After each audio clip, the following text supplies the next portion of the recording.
सुट्टीच्या दिवसांतली ती एक प्रसन्न सकाळ होती. आजचा दिवस काही विशेषच होता.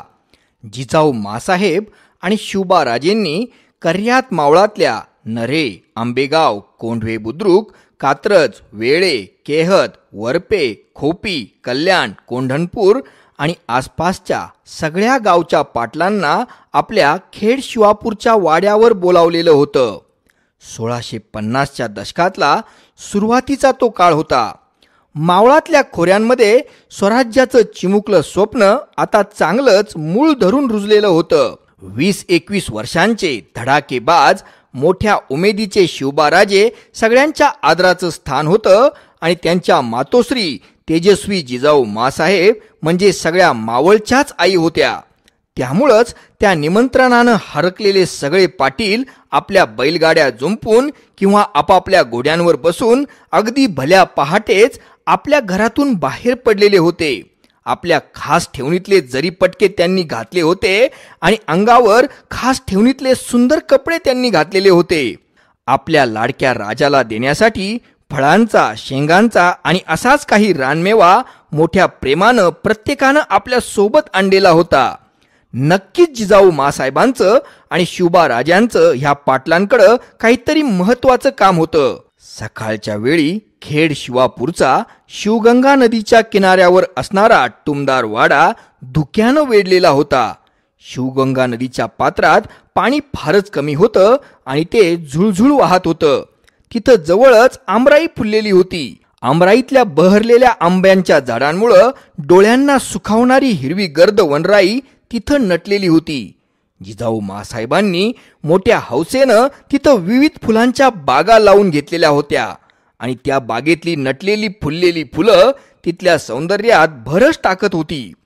कर्यात मावळच्या 36 गावांचा खाजगी मोकासा हा शिवरायांच्या आणि जिजाऊ मासाहेबांच्याच नावावर होता.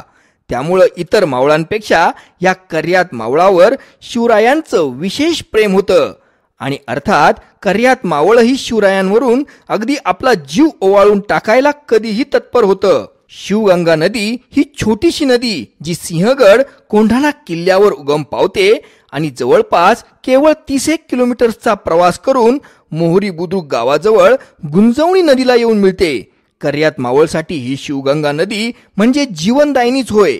जवळपास 250 चौरस किलोमीटरचं क्षेत्र ह्या छोट्या शिवगंगेचं सिंचनाचं क्षेत्र होतं. सगळ्या कर्यात मावळाचे पाटील तिथं शिवापूरच्या वाड्यातल्या सदरेवर जमा झाले होते.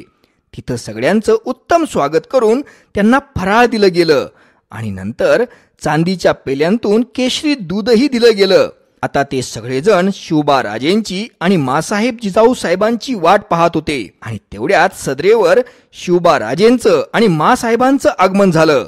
सगळी पाटील मंडळी गडबडून उभी राहिली. त्यांनी तेजपुंज शिवबाराजेंना आणि मासाहेबांना लगबगीनं मुजरे केले. शिवबाराजेंनी मोठ्या प्रसन्न चेहऱ्यांनी त्या मुजऱ्यांचा स्वीकार केला आणि मासाहेबांनी सगळ्यांकडे पाहून वात्सल्यानं स्मित केलं. मासाहेबांची ती प्रेमळ नजर आणि त्यांचं प्रसन्न रूप पाहून सगळ्यांना अंगणात प्राजक्ताच्या फुलांचा प्रसन्न सडा पडावा असंच वाटलं.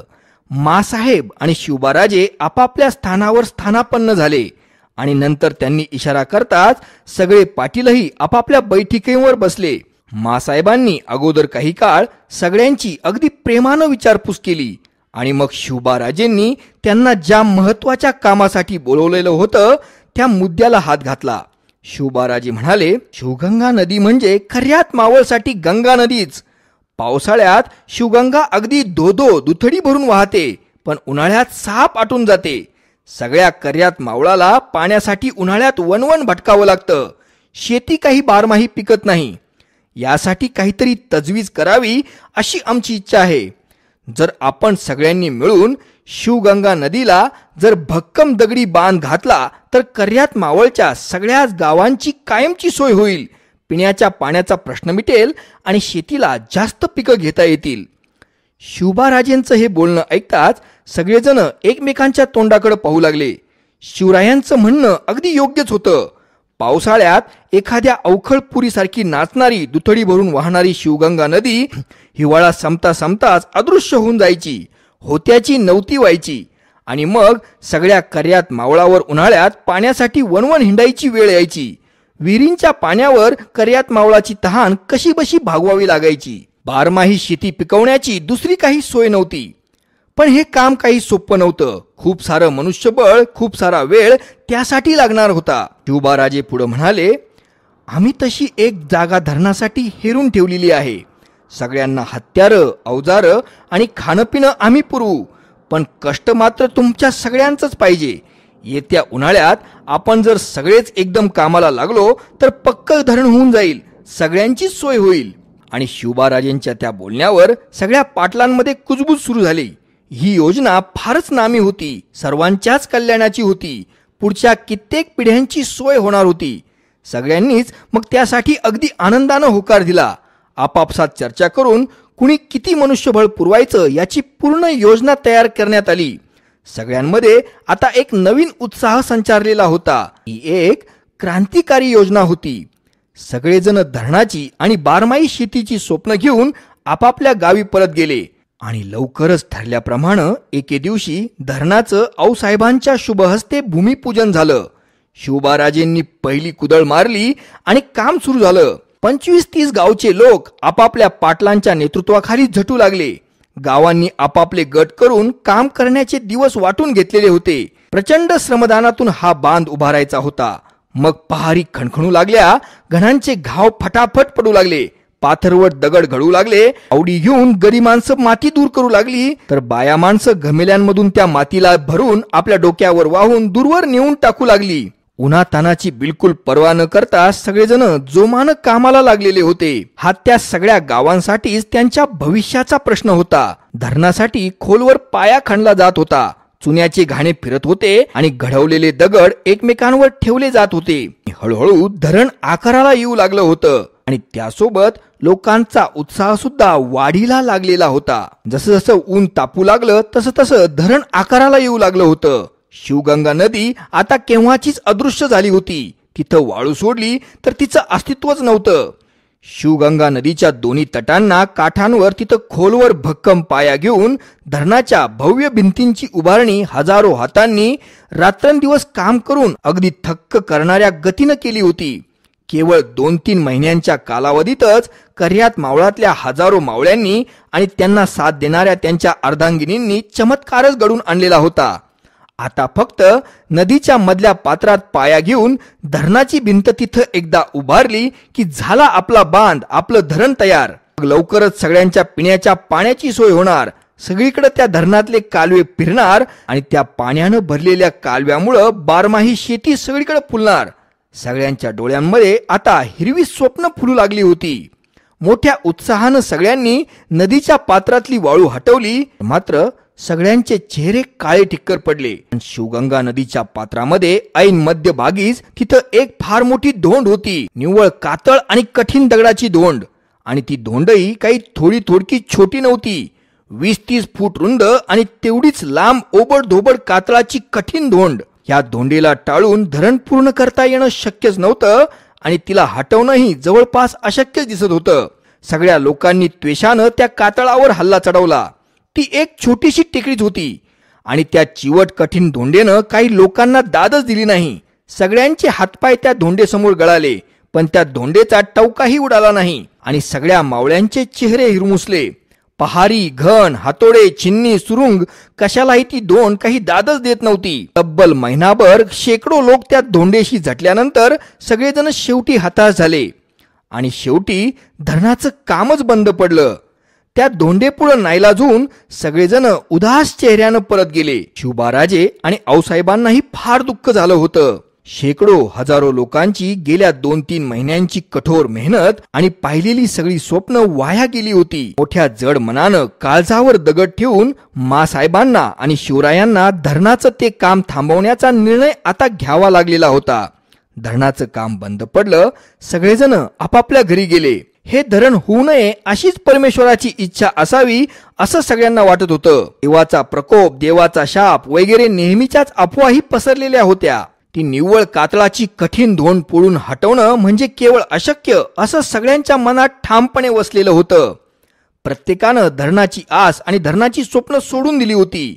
सगळेजण एकदम निराश झाले होते. पण यावेळी एका जणाला मात्र झोपच येत नव्हती.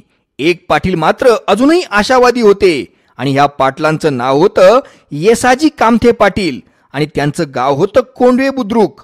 काम बंद पडल्यानंतर येसाजी पाटलांची अस्वस्थता वाढली आणि ती अस्वस्थता सहन न होऊन एक दिवस ते महाराजांसमोर शिवापूरच्या वाड्यावर हजर झाले. नेमकं त्याच वेळी शिवबाराजे आपल्या फौजेनिशी घोड्यावर स्वार होऊन कुठल्याशा महत्वाच्या सैन्य मोहिमेवर निघाले होते. धिप्पाड शरीराच्या येसाजी कामथेंनी महाराजांना मुजरा केला आणि मोठ्या आत्मविश्वासानं ते म्हणाले, महाराज आपण आज्ञा द्यावी, मी तोंड फोडून काढतो. हा बाण म्हणजे समद्या कर्यात मावळाचं हिरवं सपान आहे. हे असं अर्धवट मोडलेलं चालायचं नाही. शिवरायांनाही आता त्याबद्दल शंकाच होती. तरीही ते म्हणाले, येसाजी तुम्हाला तर माहीतच आहे की महिनाभर प्रयत्न करूनही शेकडो लोकांच्यानं ती धोंड फुटली नाही. बाकी तुमची इच्छा. यावर येसाजी म्हणाले, महाराज तुम्ही निशंक करा.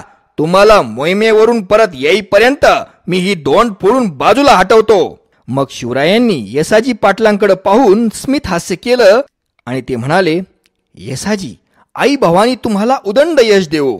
आणि महाराज आपल्या मोहिमेवर निघून गेले. तिथून येऊन मोठ्या उत्साहानं येसाजी कामाला येण्यासाठी सगळ्यांना बोलावू लागले. पण आता सगळेजण निराश झाले होते. येसाजींसोबत कुणीच यायला तयार नव्हतं.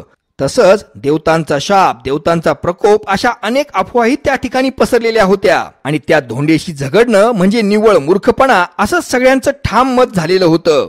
पण येसाजींनी बिलकुल हार मानली नाही. त्यांनी एकट्यानंच पहार उचलली आणि आपल्या दुसऱ्या हातात घण घेऊन ते धरणाकडे निघाले. त्यावेळी येसाजी पाटलांच्या घरच्यांनीही त्यांना समजावण्याचा खूप प्रयत्न केला. पण येसाजी पाटील आता जिद्दीलाच पेटलेले होते. आणि मग कामथे कुटुंबियांचाही नाईलाज झाला. आपल्या थोरल्या बंधूंसोबत म्हणजे येसाजींपाठोपाठ त्यांचे बंधू व्यंकोजी, मोराजी, मालजी आणि पुतण्या ताऊजी त्यांच्या मागं निघाले. आणि घरातली सगळी पुरुष मंडळी निघाल्यामुळं त्यांच्या पाठोपाठ नाईलाजानं सगळ्या बायका आणि छोटी छोटी मुलंही मिळेल ते हत्यार घेऊन त्या धरणाकडं, त्या धोंडेकडे निघाले. कामथे कुटुंबियांचा हा वेडेपणा पाहून बाकीचे सगळे हसत होते. जिथं शेकडो लोक महिनाभर जटूनही काही झालं नाही, तिथं ह्या 10-15 लोकांच्यानं काय होणार होतं. पण येसाजी कामथे पाटील मात्र आता इरेलाच पडले होते. ते मोठ्या त्वेषानं त्या कातळाच्या विशाल धोंडेवर तुटून पडले. त्यांच्या पाठोपाठ सगळे कामथे कुटुंबीय त्यावर तुटून पडले. लहान लहान मुलंही तुटून पडली. त्या धोंडेवर घाव घालून घालून सगळ्यांच्या हातांना फोड आले. तरीही पहारी, छिन्नी आणि घणांचे घाव ते सगळेजण त्या कातळावर रात्रंदिवस घालतच होते. आणि नंतर त्यांच्या तळहातांवरचे फोड फुटून त्यातून रक्तही वाहू लागलं. पण तरीही कामथे कुटुंबियांनी त्या जखमांची तमा बाळगली नाही. आपल्या जखमी झालेल्या हातांना चिंध्या बांधून रात्रंदिवस कामथे कुटुंबीय त्या कातळावर तुटून पडत होते. त्या भक्कम कठीण कातळाच्या धोंडेची आणि कामथे कुटुंबियांची लढाई रात्रंदिवस चालू होती. कुणीही मागं हटत नव्हतं. एक दिवस मात्र असा उजाडला की येसाजी पाटलांच्या जिद्दीसमोर त्या धोंडेचं अवसान गळालं. त्या धोंडेचा धीर सुटला आणि ती फुटली. आणि मग काय, दनादन घाव घालून कामथे कुटुंबियांनी त्या धोंडेचे आणखी तुकडे करायला सुरुवात केली.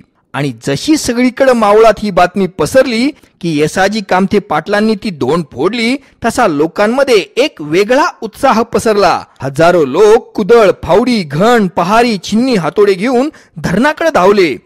बंद पडलेले चुन्याचे घाणे पुन्हा एकदा फिरू लागले. पुन्हा एकदा वेगानं पाथरवटांचे हात चालू लागले आणि धरणाचं काम पुन्हा एकदा सुरू झालं.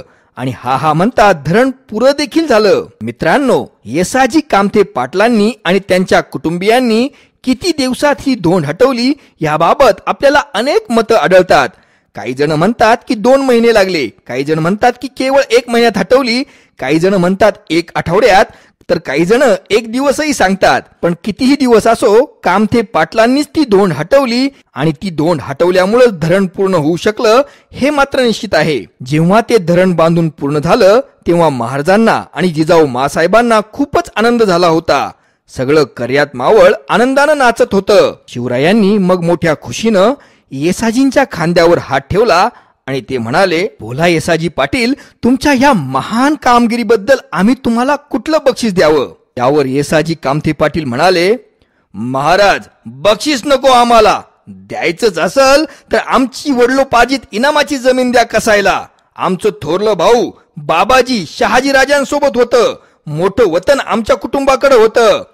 पण जेव्हा शहाजी राजांनी निजामशाहीला वाचवायला बंड पुकारलं तेव्हा कोंढाण्याच्या आदिलशाही किल्लेदारानं आमच्या भावाला गडावर बोलावून घेतलं आणि धोक्यानं मारून टाकलं. आमचं सगळं इनाम जप्त केलं आणि आता आम्ही कामते पाटील म्हणजे निवळ नावाचेच पाटील. सगळेजण आम्हाला हसतेत. आमच्याकडे फक्त नावापुरतीच पाटीलकी शिल्लक हाय, जमीन नाही. आमचं कुटुंब लय मोठं हाय. आमच्या सगळ्यांच्या अंगात ताकद आणि रग हाय. आमासनी कसायला आमच्या बापजाद्यांची जमीन परत मिळवून द्या महाराज. आणि हे म्हणताना येसाजी कामते पाटलांच्या डोळ्यांमध्ये पाणी आलं. मग शिवरायांनी येसाजी कामते पाटलांना त्यांची पूर्वीची वडिलोपार्जित इनामी जमीन तर परत मिळवूनच दिली, याशिवाय आणखी खूप सारी जमीन बक्षीस म्हणून त्यांना दिली. मित्रांनो, ह्या बलदंड शरीराच्या येसाजी कामते पाटलांनी स्वराज्याची शिलेदारीही केली होती आणि त्यांच्यानंतर त्यांच्या बऱ्याच वंशजांनी कामते कुटुंबियांनी स्वराज्याची शिलेदारी पुढे चालू ठेवली. त्यांच्या पराक्रमांबद्दल कामते कुटुंबियांना त्या परिसरातली अनेक गावं इनाम म्हणूनही मिळाली होती. लष्करी सेवेचा, लष्करी परंपरेचा मोठा दैदिप्यमान वारसा हा कामते घराण्यात आजही आहे.